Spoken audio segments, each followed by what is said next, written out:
4:3 aspect ratios are now the exception, and 16:9 has long become the norm. But this comes with a cost. Old games built for 4:3 screens can't fill a 16:9 screen without stretching the image. I do my best to present games in the best possible light without resorting to graphics mods and such, but the truth is, I'm the kind of weirdo who doesn't mind stretching it a bit. Literally. During the late 2000s, I was Stockholmed into accepting a 640x480 resolution stretched to fill a 1440x900p display as something normal, because seeing parts of the screen go to waste just bothered me to no end. And also because my family's PC couldn't handle higher settings, and also because I didn't know better. Most modern games are designed to run in widescreen from the ground up, and you can easily slice the edges off to get almost all the way to 4:3. But going from 4:3 to 16:9 is a different story. When it comes to 3D games, changing the aspect ratio is usually just a matter of rendering more of the game and adjusting the field of view. Some games show artifacts when you raise it too far, but usually it's relatively simple since they play from the perspective of what is effectively just a floating camera. In PC games, there's usually a config file you can edit. On console games, you don't have that luxury, but sometimes you can find cheat codes to force widescreen, or the emulator has a built-in widescreen hack. 2D games are different. They don't have the concept of a 3D space with depth, and many assets are designed for the specific aspect ratio that the game is meant to use, as well as the way it's programmed. Just flicking a magic switch to get them running in widescreen is impossible. Or is it? Well, the answer is somewhere in the middle. Recent emulator developments have experimented with the idea, and currently there are 4 emulators using 2 different methods to achieve it. The main problem is that games probably aren't rendering much beyond the original screen area, so some elements will suddenly pop into view rather than moving in from outside the extended screen. Different games do it to different degrees, so while one game might look fine with 1 line of pixels, another game could go up to 10 lines and still look fine. But regardless, this is something that will happen in the vast majority of games, and these widescreen hacks alone can't fix that. It also goes without saying that you can't actually do anything in the widescreen area. It won't magically let you move your character there, it's merely a visual thing. Daniel Prilik created his own emulator simply called Another NES Emulator, or ANES for short. He did it to learn new things, and this led to him creating a function called WideNES. This isn't strictly made for playing NES games in widescreen, but rather for easily mapping out entire levels, like the world map in Final Fantasy. It even lets you zoom in and out. Sometime later, Pierre de la Morineri was inspired by it to create WideGB, a fork of a Game Boy emulator called SameBoy. This adds a new widescreen scaling option that works much the same as WideNES. These two basically work by recording map data as you play. At the start you have nothing, but walk around a bit and you will start seeing the game world show beyond the original limits. This method avoids some of the pop-in issues, since theoretically it can load data up to infinite distances. But it still can't display certain objects that the game isn't rendering, so for example NPCs in Pokemon don't appear in the widescreen areas. It also requires you to actually, explore the maps first, which kind of defeats the purpose in linear games. It should be possible to gather a complete map and then share it with others, but I've found that they can also randomly overwrite bits of a map with the wrong information. As cool as they are, widescreen on NES and Game Boy is playable, but it isn't a very good experience. More of a novelty really. Both emulators are kind of fiddly and unstable right now, and the method they use needs to be tweaked further to prevent mistakes like recording the wrong data. Anise in particular is obviously an experimental thing, not something you run for your daily emulation purposes. Regardless, the keyword here is acceptable. The second set of emulators that I'll discuss now can give results that range from unplayable to as close to perfect as it can get, at least without manually hacking the game. bsnes was created to be as accurate to real hardware as possible, and the HD branch focuses on enhancing the console's famous Mode 7, which let developers do fancy scaling and rotating effects. This is what allows the SNES to do fake 3D, and with this emulator you can render these effects at higher resolutions to make them cleaner and less blotchy, as well as force games to run in widescreen. Genesis Plus GX Wide is a fork of Genesis Plus GX, which, as the name totally implies, is primarily a Mega Drive emulator, and as you can also tell, it lets you force widescreen resolutions. Both emulators force the game to render some extra lines of pixels on the sides. bsnes gives you more control over each background layer, which can help alleviate certain visual artifacts, while Genesis Plus is more straightforward and simply lets you choose between 2 to 24 extra lines of pixels. On the SNES side, things started bad with Arcana, showing floating walls in dungeons and a weird mess in towns. The only part that looked fine was the world map that appears before entering the dungeons. Chrono Trigger was just as bad, with garbled pixels on the sides except for the Mode 7 parts, which do okay. The overworld was as close as it got to acceptable, but even that showed some problems.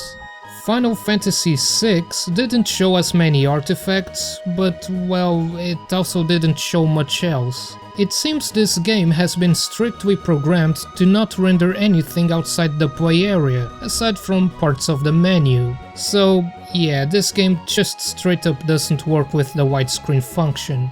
Megaman X was sadly not very good. The constantly shifting background can be distracting and even lead you into a false sense of security in this game, and nothing I changed could fix that. Super Castlevania IV also didn't go so well. Some backgrounds looked fine, but others suffered from severe pop-in issues that are kinda distracting. But it's not all doom and gloom, because here's Hagane, a side-scrolling action game that does really good in widescreen. The status bar can be fixed by cutting background layer 3, and if only there was a way to extend the range at which enemies are shown, it would be pretty much perfect. 7th Saga, or Elnard in Japan, makes good use out of Mode 7, so it had some very positive results. In cities and dungeons it would have minor problems, but the overworld looked great. But the real highlight is the battle screen, which uses Mode 7 to create this 3D effect.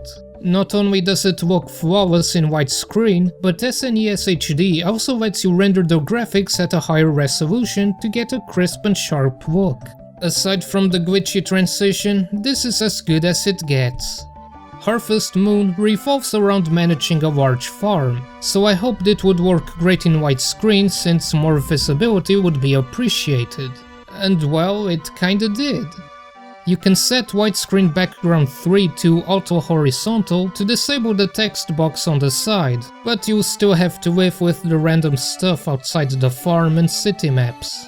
Certain small maps also just show a flat color, which isn't as distracting as a garbled mess of pixels, so it's fine. Characters popping into view also doesn't matter much in this game since they usually stay in the same spot, depending on their schedule.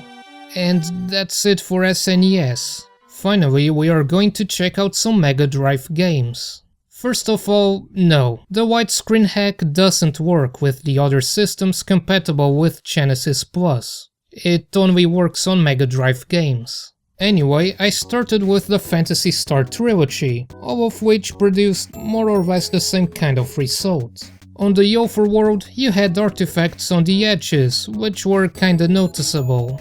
The default 10 extra lines gets you a 16:9 aspect ratio, but surprisingly, some battle backgrounds in 3 and 4 actually scaled well all the way up to 24 lines, aside from the interface in 4's vehicle battles. The Revenge of Shinobi looked really promising in the title screen, but start playing and you get the usual problems, which isn't very nice in a game about advancing slowly and methodically dealing with enemies. Shinobi III, on the other hand, was pretty awesome.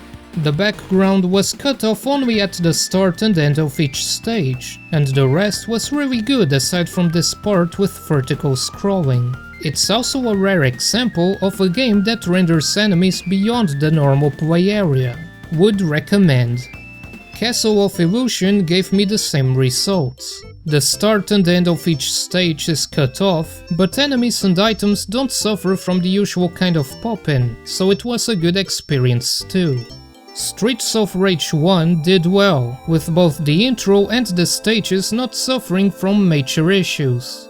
The only thing of note was that dynamic objects like doors and breakable containers still suffered from pop-in. Streets of Rage 2 didn't do so well, with a constant garbled mess on the edges of the screen.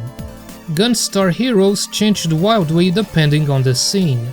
The menus were a mess, but some stages were fine, while others even had a weird black bar on the side. The weapon icons were also misaligned, but you probably didn't notice that until I said it. Castlevania Bloodlines had this weird problem where certain transitions would cause the game to duplicate itself, as well as causing glitchy graphics and cutting off text in menus, but changing the number of lines back and forth would fix it.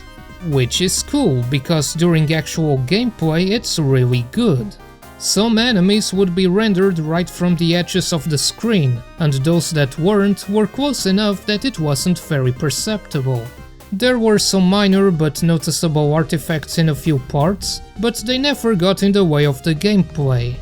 Aside from these minor annoyances, the experience is pretty much awesome. On the other hand, Sonic the Hedgehog was a lot like Megaman X, consistently showing visual artifacts on the edge of the screen, which can be distracting and confusing given the game's fast pace. Lotus II RECS had a rather unusual result, in which the menu text got squished but not the borders or the rest of the graphics. When racing it wasn't unplayable, but it wasn't very good either. The road looked fine, but there was always this rectangle on the top edges of the screen. For science, I also tried the Mega Drive port of Outrun, and it was mostly good with only bits of glitched road on the bottom edges and obvious clipping when there was water on the sides. But this really was just an academic curiosity, since you can just use Cannonball instead. So, in the end, can you play these games in widescreen? Technically speaking, yes, but as I said at the start, problems like pop-in is something that these widescreen hacks can't fix by themselves. On some games it's barely noticeable, on others it's a deal breaker. If you want your favorite games in flawless widescreen, the sad reality is that you will need to either hack it yourself or hope that someone else does it. Both options are much easier said than done. Again, these games don't have config files where you can just tweak the resolution to your liking. If you're disappointed with the results, look on the bright side. These emulators give us an insight into how these games were programmed, and well, the fact that you can't easily convert them to widescreen is kind of a good thing, isn't it?